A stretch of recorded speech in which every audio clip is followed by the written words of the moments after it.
गाड़ी चलाइबा बेले धीरे गाड़ी चलाइबा, मद्यपान न करबा, मोबाइल रे कथा न हेबा, नाबालक मानकु गाड़ी चलाइबा बारण करने सहित रास्तार बाम पटे सुरक्षित भाव में गले धन जीवन सुरक्षा रही खोर्धा जिला निराकरपुर जातीय सड़क सुरक्षा सचेतनता कार्यक्रम अनुष्ठित होइछि। भुवनेश्वर परिवहन विभाग अधिकारी, खोर्धा अतिरिक्त परिवहन अधिकारी, Khordha MVI, Bhubaneswar traffic inspector तत्वावधान में टांगी ब्लॉक सांबादिक संघ सहयोग में क्षेत्रवासी डीएवी महाविद्यालय छात्र छात्री अध्यापक अध्यापिका मान गहन में जातीय सड़क सुरक्षा सचेतनता कार्यक्रम अनुष्ठित होता।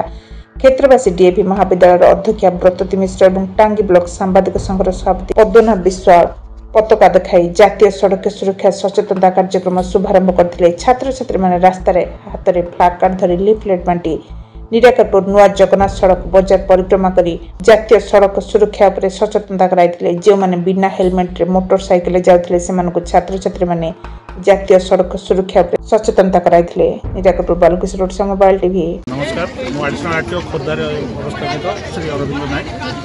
हमर एई मासटा मुख्यतः सड़क सुरक्षा मास हिसाब से सरकार घोषणा कर सड़क सुरक्षा मासरे आमर विभिन्न रोड सेफ्टी अवेयरनेस प्रोग्राम होची।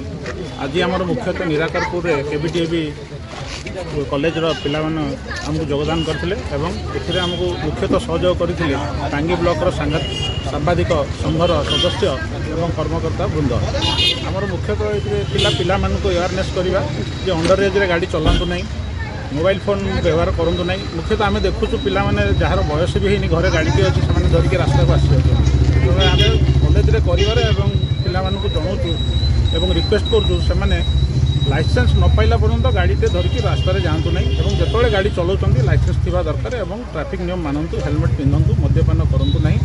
यू आम पिला जनइलु। मुख्यतः आम रास्तार अन्य जो रास्ता जाऊँच गाड़ी चालन भी जनइलु। बहुत हेलमेट पिंधा कहूँ कारण बिना हेलमेट एक्सीडेंट होगा द्वारा लोकर मृत्यु होती, गोटे जीवन जाऊँच, गोटे परिवार नष्ट हो। तेणुक समस्त को अनुरोध कराऊँ ट्रैफिक नियम मानतु, खुशी रुहतु और एथर आमर अच्छी सड़क सुरक्षा, परिवार रक्षा और सुरक्षित फेरतु। जी भी रोड को जाऊँगी आम देखुँ बहुत लोकर भूल न थी एक्सीडेंट हो मृत्युवरण कर। तेणुक निजक सुरक्षित रखी रोड रे गाड़ी चालना करूँ और घर को सुरक्षित फेरतु। नमस्कार। जातीय सड़क सुरक्षा मास तरफ यही वर्ष सड़क सुरक्षा मास जनवरी 1 रु जनवरी 31 पालन कर अवसर में आज निराकरपुर केबीडीए कॉलेज तरफ आम आरटीओ तरफ आज गोटे रैली कराई। से रैली रे आमर कॉलेज रू बाहर आम टाउन सारा परिक्रमा करूँ। से सहयोग करते टांगी ब्लॉक सांबादिक महासंघर समस्त साहय करते।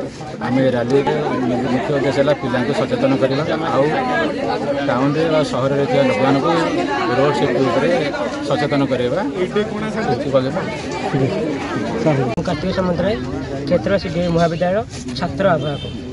आज क्षेत्रवासी डीएवी महाविद्यालय जहाँकि एशिया महादेश प्रथम ग्रामीण विज्ञान कॉलेज। आज समस्त आमर गुरुजन आम सांबादिक भाई आम गुरुजन मान द्वारा आज आम निराकरपुर महाविद्यालय समस्त छात्र छात्री अध्यापक मानक नहीं एक सड़क सुरक्षा आयोजन कराला। जहाँफल कि प्रतिदिन पृथ्वी में प्राय प्रतिदिन दिन दिन दिन सबुदिन एक्सीडेंट होती, जहाँफल दुर्घटना प्राय मूल्यवान जीवन भी क्षति होती। जे घर को जाऊँगी आसबार स्वप्न नहीं आसिले भी सी आसपार से सचेतन नि 18 वर्ष कम जो बालक बालिका माने गाड़ी चलाइबा को परिवार जो गुरुजन मैंने न बुझी न सुझी राजरास्ता को गाड़ी टे छाड़ देउछंती। से न बुझी न सुझी कौन कर जीवन माने न बुझी से बिना हेलमेट हो बिना हेलमेट बिना लाइसेंस से गाड़ी चलाउछंती रास्ता घाटे। तांको जीवन चलवा सहित अन्य जीवन बिना कौन भूल अन्य जनक जीवन भी चली जाए। एथिपाई आम आज समस्त प्राय 400 ରୁ 500 छात्र छात्री मैंने एकत्रित हो आमको सांबादिक भाई मैंने साहाय्य सहयोग हाथ बढ़ाई आम आज निराकरपुर बजार परिक्रमा एक शोभायात्रा आरंभ करूँ। जहाँफल शोभायात्रा आज सफल मिली। आम समस्त को सचेतन देलु कि हेलमेट पिंधि गाड़ी चलातु, 4 चकिया जान चलला बेले सीट बेल्टर व्यवहार करूँ, मद्यपान करी गाड़ी चलातु नहीं।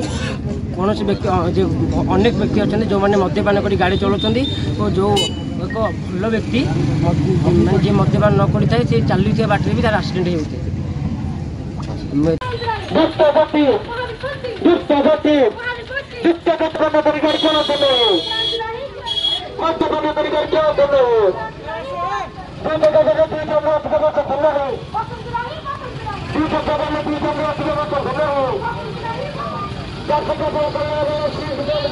Gracias.